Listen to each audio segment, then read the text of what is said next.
হরে কৃষ্ণ বন্ধুরা, আজকে তোমাদেরকে শোনাবো শ্রী শ্রী ঢাকেশ্বরী মাতার মন্দিরের কাহিনী বা অলৌকিক ইতিহাস।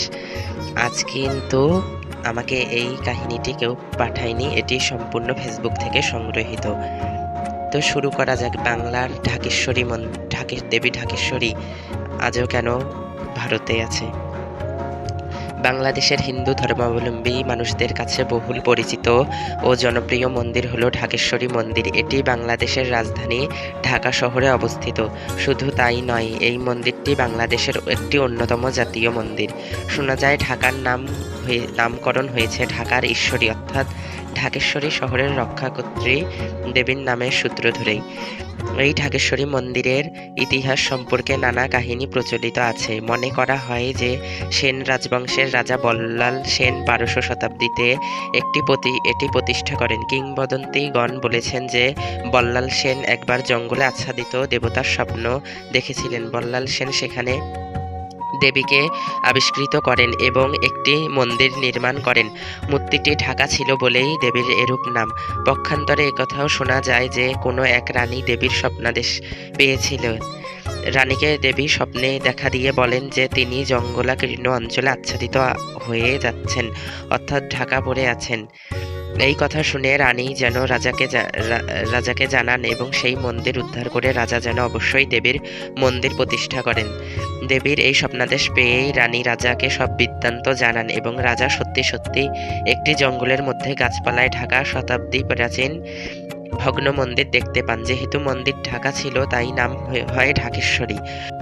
ঐতিহাসিকভাবে কথাই বলা যায় যে 800 বছর আগে মুঘল সম্রাট আকবরের সেনাপতি ময়মনসিংহ বঙ্গদেশ জয় করলে তিনি এই ঢাকেশ্বরী মন্দিরে একটি সোনা প্রধান অষ্টধাতুর সপরিবার মহিষমর্দিনীর মূর্তি নির্মাণ করান। এই মূর্তিটি নির্মাণ করেছিলেন এক জয়পুরের শিল্পী। সেই কারণেই মূর্তিটির গঠনশৈলীর মধ্যে অনেকটাই রাজস্থানী শিল্প ভাবনার প্রভাব লক্ষ্য করা যায়। বিশেষ করে দেবীর সিংহ বাহনটি যদি লক্ষ্য করা যায় তাহলে স্পষ্টতই বোঝা যাবে যে তার মধ্যে মরুভূমি অঞ্চলের শিল্পশৈলীর প্রকাশ ঘটে। মানসিংহ যে কেবলমাত্র মন্দির প্রতিষ্ঠা করেছিলেন তা নয়, আজমগড় থেকে একটি তোয়ারি পরিবারকে এনে সেই মন্দিরের সেবায়েত ঠিক করে দিয়েছিলেন। তারপর দীর্ঘদিন দেবী ঢাকেশ্বরী ঢাকা শহরেই পূজিতা হয়েছেন। কিন্তু 1947-এ দেশভাগের পরবর্তী সময়ে 1948 সালে যখন দুই বাংলার দাঙ্গা পরিস্থিতি ভয়াবহ আকার ধারণ করে, তখন কলকাতার হরচন্দ্র মল্লিক স্ট্রিট নিবাসী ওপার বাংলা থেকে আসা দেবেন্দ্রনাথ চৌধুরী নামের এক বধিষ্ণু ব্যবসায়ী নির্দেশ দেন যে দেবী ঢাকেশ্বরীকে অসুরক্ষিত শত্রু পরিবেষ্টিত অবস্থায় ঢাকায় না রেখে কলকাতায় নিয়ে আসা হোক। দেবেন্দ্রনাথ চৌধুরীর এই নির্দেশ দেশভাগ পরবর্তী দাঙ্গার সময় সম্ভাব্য আক্রমণ এবং লুণ্ঠনের হাত থেকে দেবীকে রক্ষা করতেই ঢাকার মূল বিগ্রহটিকে গোপনে এবং দ্রুততার সঙ্গে 1948-এ কলকাতায় নিয়ে এসেছিলেন রাজেন্দ্র কিশোর তিওয়ারি। মতান্তরে প্রহ্লাদ কিশোর তিওয়ারি এবং হরিহর চক্রবর্তী দেবীকে আসতে হয়েছিল নিরাভরণ হয়ে বাক্সবন্দি অবস্থায়। কলকাতায় প্লেনে করে এসেছিলেন দেবী। দেশভাগের সময় কয়েক লক্ষ ভিটেমাটি হারা মানুষ সঙ্গে দেবী ঢাকেশ্বরীকেও ঢাকা থেকে কলকাতায় আসতে হয়েছিল। 1948 সালে কলকাতায় এসে 1950 সাল অবধি 2 বছর দেবী ঢাকেশ্বরী ছিলেন দেবেন্দ্রনাথ চৌধুরীর বাড়িতে। 1950 সালে দেবেন্দ্রনাথ চৌধুরী উত্তর কলকাতার কুমারটুলি অঞ্চলের দুর্গাচরণ স্ট্রিটে বর্তমান মন্দিরটি প্রতিষ্ঠা করেন এবং সেটি হল কলকাতার শ্রী শ্রী ঢাকেশ্বরী মন্দির। এই মন্দিরে আজও দেবী ঢাকেশ্বরীর শতাব্দী প্রাচীন বিগ্রহটি অধিষ্ঠিত আছে। মন্দির ও মন্দির সংলগ্ন একটি বাড়ি বর্তমানে দেবীর স্থাবর সম্পত্তি। যেহেতু দেবীকে অকালে ঢাকা থেকে কলকাতায় নিয়ে আসা হয়েছিল, তাই দেবী মূর্তির সঙ্গে এই মন্দিরে রাম ও হনুমানের প্রস্তর মূর্তি প্রতিষ্ঠা করা হয়। একচালা মূর্তির একেবারে উপরে আছেন দেবাদিদেব মহাদেব। গণেশের গায়ের রং রক্তাভ এবং বাকি সকলের পীতবর্ণ। বর্তমানে এই আদি ঢাকেশ্বরী মন্দির দেবী নিত্য পূজা পান। সেই আজমগড়ের সেবায়েত পরিবারের বংশধরেরাই আজও দেবীর দৈনন্দিন পূজা চালিয়ে আসছেন।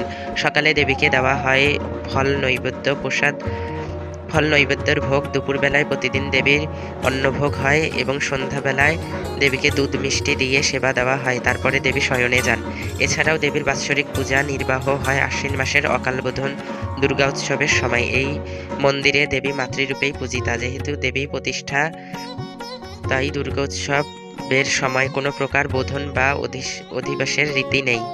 দুর্গোৎসবের সময় প্রতিপদ থেকে দশমী অবধি পূজা চলে নবরাত্রির রীতি মেনে। এই মন্দিরে নবপত্রিকা স্নানেরও কোনো রীতি নেই। শাক্ত মতে পূজা হলেও দেবী এখানে আমিষাশী নন এবং এই মন্দিরে কোনো প্রকার পশু বলি হয় না। সন্ধি পূজার সময় শুধুমাত্র চালকুমড়া বলির রীতি রয়েছে। কুমারী পূজা বা সধবা পূজার কোনো প্রচলন নেই এই মন্দিরে।